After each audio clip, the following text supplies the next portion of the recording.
On participe à la vie de la maison dans le cadre de l'association Jeanne Cœur, qui regroupe les bénévoles, donc nous sommes bénévoles.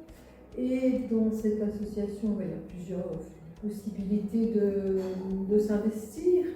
Et nous avons choisi de nous investir dans le jardin, parce qu'on a la chance qu'il y a ici un parc magnifique, qui est infiniment précieux par rapport à la notion de répit, enfin en tout cas dans mon regard.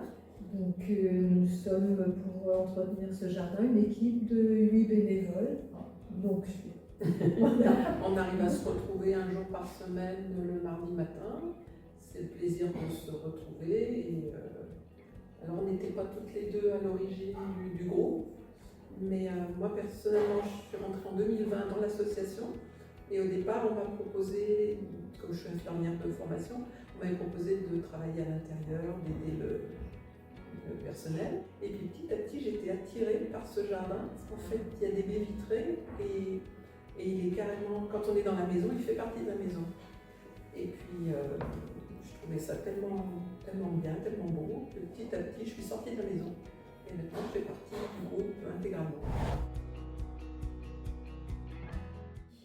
Forcément, l'environnement naturel, ça aide à se reposer. Ici, vraiment, lorsqu'on franchit le portail, on change de monde. Enfin, c'est absolument extraordinaire.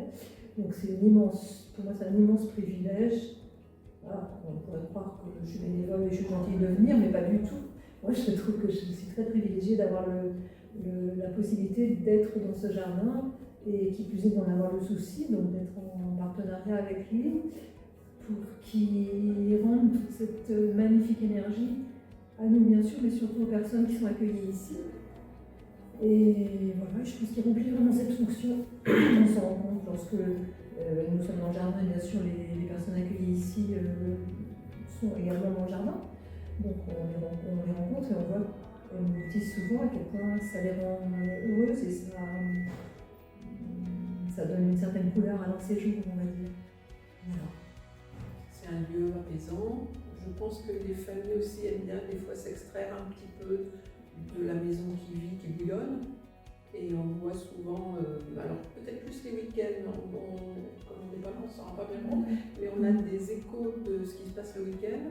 Il peut y avoir des animations, des jeux de boules, des jeux de ballon, et puis des familles qui s'isolent un peu, qui font le tour du parc, qui se promènent. Ça permet de se promener alors qu'on est citadin et qu'on est en pleine ville. Enfin, c'est vraiment un luxe. Et oui, c'est serein, c'est un jardin. Puis comme tu disais, qui ressource. Parce qu'avec tous ces vieux arbres, tous ces vieux... Il y a vraiment une belle énergie. Ouais, il y a de l'énergie. Dans les souvenirs, oui, moi j'ai souvenir d'un couple qui était dans la maison. Et la maman, sa femme était en soins et le mari est sorti de nous voir travailler dans le jardin mardi matin. Et il est sorti, nous a demandé s'il pouvait participer, prendre des outils. Et je pense que ça avait aussi un côté pour lui ressourçant, comme tu disais, et aussi peut-être aussi bon qu'un atelier massage ou détente ou relaxation. Je pense que c'était tout du positif et du bénéfice. À un moment, il y avait un monsieur qui séjournait ici, qui était tétraplégique à la suite d'un accident, donc il était dans son lit, il n'en sortait pas bien sûr. Et c'était en été, et donc le couvert était mis dehors pour le déjeuner. C'était vraiment une grande maison de famille où on mange dehors, c'était très sympa. Et donc les soignants roulaient le lit de ce monsieur et l'installaient sous un grand arbre là. Et donc pour lui qui n'a évidemment pas la possibilité de voir très loin, le fait d'avoir la ramure là, de ce vieil arbre au-dessus de lui, et il souriait et il me disait comme ça lui faisait du bien de voir ça. Et je trouve que ça c'était formidable.